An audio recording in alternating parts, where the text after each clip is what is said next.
भरोसा, ये शब्द जितना सरल लगता है उतना ही कठिन है जीना, क्योंकि भरोसा तब आसान होता है जब सब कुछ ठीक चल रहा हो, पर असली भरोसा तब मापा जाता है जब चारों तरफ अंधेरा हो और भीतर कोई आवाज कहे अब कुछ नहीं बचेगा। यही वो क्षण होता है जहां इंसान की आस्था की असली परीक्षा होती है।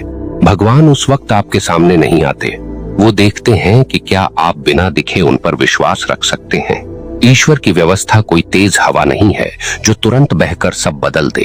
वो तो एक मौन लहर है जो गहराई में चल रही होती है, आपके जीवन के हर कोने में कुछ न कुछ साध रही होती है। आप सोचते हैं कुछ नहीं हो रहा, पर ईश्वर तब भी काम कर रहे होते हैं। बस समस्या ये है कि इंसान परिणाम देखे बिना भरोसा नहीं करता। वो चाहता है कि भगवान उसके हिसाब से चले, लेकिन क्या भगवान कभी किसी की घड़ी से चल सकते हैं? वो समय के स्वामी हैं, उनका हर कदम नियति के धागों से जुड़ा है। आपका आज का दुख कल की कोई योजना तैयार कर रहा है, पर मनुष्य चाहता है कि फल अभी मिले, संतोष तुरंत मिले, परिणाम उसकी इच्छा के अनुसार आए। और जब ऐसा नहीं होता तो वह कह देता है भगवान मेरी सुनते नहीं। नहीं, भगवान आपकी हर बात सुनते हैं, बस वे आपकी सुविधा नहीं आपके उत्थान के लिए काम करते हैं। कभी जो विलंब आपको सजा लगता है वही आपकी सुरक्षा होती है, कभी जो रुकावट आपको अन्याय लगती है वही भविष्य की तैयारी होती है। ईश्वर की व्यवस्था देर से नहीं आती, वो तब आती है जब समय परिपक्व हो चुका हो। आप किसी बीज को धरती में बोएं और उसी पल उससे फल मांगें, क्या मिलेगा? नहीं मिलेगा, क्योंकि प्रकृति का एक नियम है, हर चीज अपनी गति से परिपक्व होती है। ईश्वर की व्यवस्था भी प्रकृति की लय में चलती है। आपका कर्म, आपका मनोभाव, आपकी परीक्षा, ये सब उस समय का हिस्सा है। ईश्वर तब तक प्रतीक्षा करते हैं जब तक आपकी आत्मा वह पात्रता अर्जित नहीं कर लेती। अगर भगवान हर बार तुरंत दे देते जो आप मांगते हैं, तो क्या आप कभी उनके अर्थ को समझ पाते? नहीं, तब आप उन्हें दुकानदार समझते, दाता नहीं। भरोसा तब टूटता है जब इंसान समझ नहीं पाता कि भगवान क्यों नहीं दे रहे, पर जिसने यह समझ लिया कि वो देरी नहीं कर रहे, बस सही पल बना रहे हैं, उसका जीवन शांत हो जाता है। कई बार आपकी प्रार्थना तुरंत पूरी नहीं होती, क्योंकि ईश्वर जानते हैं अभी वो चीज आपके लिए वरदान नहीं, भ्रम है। आप जिसे पाने की जिद कर रहे हैं वो शायद आने वाले कल में आपके आंसू की वजह बन जाए। इसलिए भगवान रोकते हैं, और रोकना भी एक प्रकार की कृपा है। जो रुकावट को श्राप समझता है वो अधीर है, जो रुकावट में अर्थ देखता है वो भक्त है। एक बार श्री कृष्ण ने अर्जुन से कहा था, समय से पहले कुछ भी पाना उसका मूल्य खो देना है, क्योंकि समय से पहले मिलने वाली चीज आपके भीतर की तैयारी से बड़ी होती है, और जो मनुष्य तैयारी से पहले पा लेता है वो या तो उसे खो देता है या उसके भीतर अहंकार जन्म लेता है। इसलिए भगवान देते तो हैं, पर तब जब आप भीतर से स्थिर हो जाते हैं। आपने देखा होगा जब समुद्र शांत होता है तभी चांद का प्रतिबिंब साफ दिखता है, वैसे ही जब मन शांत होता है तभी ईश्वर की व्यवस्था दिखाई देती है। आपका अधैर्य उस प्रतिबिंब को धुंधला कर देता है। फिर आप सोचते हैं भगवान मौन है, जबकि मौन में ही तो वो बोल रहे होते हैं। भरोसा रखना आसान नहीं है, पर अगर आप सच्चे हैं तो एक बात याद रखिए, ईश्वर कभी अपनी योजना आधी नहीं छोड़ते। अगर उन्होंने आपको किसी राह पर भेजा है तो मंजिल तक पहुंचाने की जिम्मेदारी भी उन्हीं की है। आप बस धैर्य रखिए, क्योंकि भरोसा वो अग्नि है जिसमें आपकी कमजोरी झलकर शक्ति बनती है। कभी कभी जो लोग, जो अवसर, जो रास्ते आपसे दूर जा रहे हैं वो दरअसल भगवान की व्यवस्था का ही हिस्सा होते हैं। वो आपके जीवन से कुछ निकाल रहे हैं ताकि कुछ और श्रेष्ठ उसके स्थान पर आ सके। और जब वो श्रेष्ठ चीज आती है तब आप समझते हैं अगर वो पुराना नहीं गया होता तो ये नया कभी नहीं आता। इसलिए अधीर मत बनिए, ईश्वर के समय को समझिए, उनकी योजना को महसूस कीजिए, क्योंकि जो व्यक्ति भगवान की गति को समझ गया उसके लिए देरी का अर्थ भी दया बन जाता है। अगर आपको भी लगता है कि भगवान देर नहीं करते, बस सही समय पर देते हैं, तो कमेंट में लिखें, मैं भगवान की व्यवस्था पर भरोसा रखता हूँ। मित्रों, कभी ध्यान से देखिए, जीवन में जो कुछ भी घटा है, चाहे वो कितना ही अनचाहा क्यों न लगा हो, वो किसी न किसी बड़े कारण की भूमिका रहा है। कोई व्यक्ति गया तो शांति आई, कोई अवसर छूटा तो समझ आई, कोई दुहक आया तो भीतर की आंख खुली। यह सब संयोग नहीं, व्यवस्था है। बस अंतर इतना है कि ईश्वर काम चुपचाप करते हैं, वो कोई घोषणा नहीं करते। हम चाहते हैं कि उनकी योजना हमारे हिसाब से चले, लेकिन उनका हिसाब हमारी सीमाओं से परे है। उनकी व्यवस्था दूर तक देखती है, जहां तक आपकी सोच नहीं पहुंच सकती।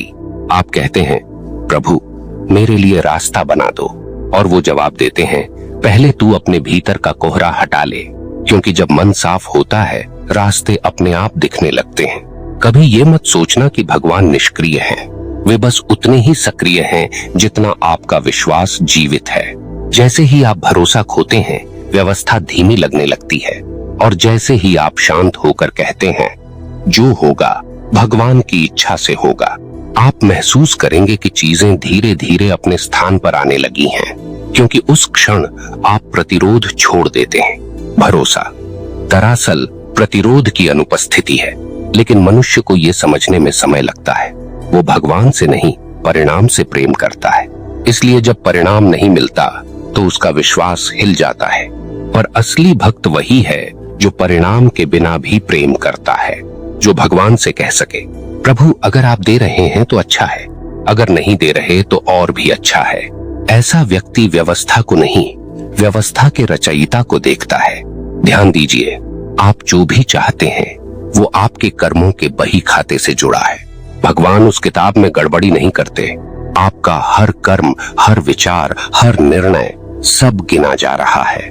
कभी देरी इसलिए नहीं होती कि भगवान सुन नहीं रहे, बल्कि इसलिए कि आपके कर्मों का संतुलन अभी पूरा नहीं हुआ। जैसे नदी तब तक शांत नहीं होती जब तक उसमें कीचड़ बैठ नहीं जाता, वैसे ही आपका जीवन तब तक स्थिर नहीं होता जब तक कर्मों की गहराई में छिपा कंपन शांत न हो जाए। आप प्रार्थना करते हैं, भगवान मेरी सुनो। भगवान जवाब देते हैं, पहले तुम अपनी सुनो, क्योंकि ईश्वर तब नहीं आते जब आप उनसे जोर डालते हैं, वो तब आते हैं जब आप भीतर से मौन हो जाते हैं। मौन ही वो द्वार है जहां से उनकी व्यवस्था प्रवेश करती है, और उस मौन में एक संदेश होता है, मुझ पर भरोसा रखो, मैं देख रहा हूं, बस प्रतीक्षा करो। आपको पता है सबसे बड़ा दुर्भाग्य क्या है? जब इंसान ईश्वर पर भरोसा करने से पहले ही हार मान लेता है। वो कहता है, मैंने बहुत प्रार्थना की, कुछ नहीं हुआ। लेकिन क्या उसने विश्वास के साथ की, या सिर्फ परिणाम के लिए? भगवान को आपकी आवाज नहीं चाहिए, उन्हें आपका समर्पण चाहिए। और समर्पण वही कर सकता है जिसे भरोसा है कि सामने वाला कभी धोखा नहीं देगा। अगर आप इतिहास में देखें, हर महान व्यक्ति के जीवन में एक समय ऐसा आया है जब सब कुछ रुक गया था। कृष्ण ने भी कुरुक्षेत्र में देर की थी, राम ने भी वनवास में प्रतीक्षा की थी, मीरा ने भी विष पीने के बाद मुस्कुराया था। क्यों? क्योंकि उन्हें पता था भगवान की व्यवस्था कभी अन्याय नहीं करती। देरी केवल तैयारी है, दंड नहीं। आपके जीवन में जो विलंब है वो दरअसल आपकी आत्मा को मजबूत करने का साधन है। भगवान आपको वह नहीं देते जो आप चाहते हैं, वे वह देते हैं जो आपके लिए आवश्यक है। और जो यह समझ लेता है वह शिकायत करना बंद कर देता है। उसकी जुबान से केवल एक वाक्य निकलता है, प्रभु मुझे आप पर भरोसा है।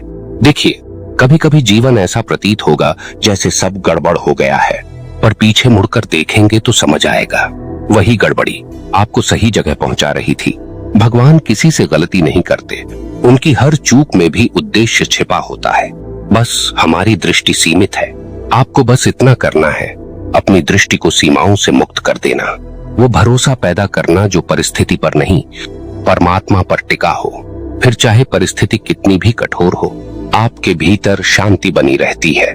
याद रखिए, भरोसा कभी प्राप्ति के लिए नहीं होता, भरोसा स्वीकार के लिए होता है। जो स्वीकार कर लेता है वही शांत होता है।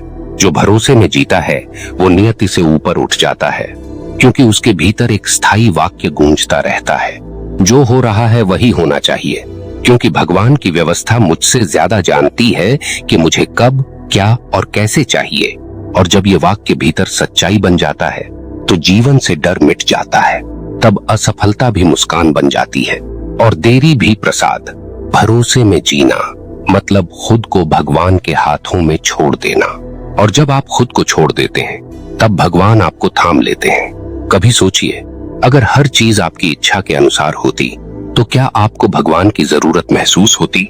नहीं होती। फिर तो जीवन केवल एक अहंकार का खेल बन जाता।